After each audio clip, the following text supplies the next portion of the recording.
Hey friends, today we're hanging out with Brianna from Youth and Family Services because we know you guys have been in the community for so long and you do so much good in this community, but at your core, kind of talk about what it is you do. But first, let's touch on history. Sure. So Youth and Family Services has been in the community since 1965, and we work to support youth and families, primarily underserved and underprivileged youth and families living in our community. We provide educational and recreational programming, quality child care, counseling services, nutrition education, advocacy services, youth trauma treatment, and much more. About 85% of the population that's served by Youth and Family Services is living in poverty or qualifies for some form of assistance. So we do have a high need clientele. We're making sure that our programs are suitable for everybody, but they are tailored very much to help accommodate families who are living in poverty or maybe experiencing crises.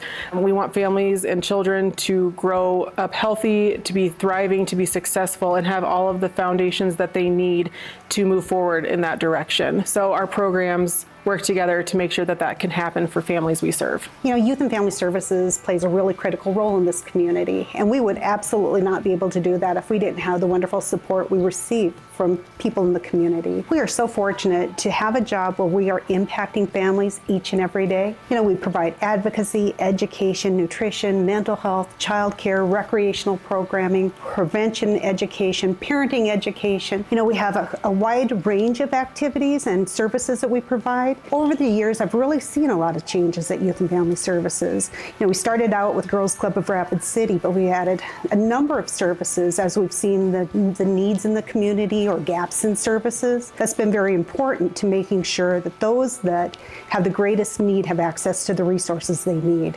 Just yesterday, I talked to one of our staff who talked about a little 5-year-old who her mother had been incarcerated and she was living with her dad, and he just didn't know what he needed to do to help to make sure that she was ready for kindergarten and to deal with some trauma that she had experienced.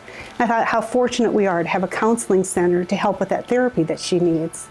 You know, Youth and Family Services works very hard to be good stewards of the funds that we receive. We do have some grant funds that support some of our programs, but some of our programs rely exclusively on the support we receive from our fundraising events and from the donations that the community submits to us. Every single day, I see the impact of the donations that we receive. Every single day, I see how children's lives are changed for the better because of the staff that are working with them, their collaborations we have with the parents. We really do work with parents. We see them as their child's primary educator, and it is a team of us working with the parents to identify the goals for their children and to support those goals.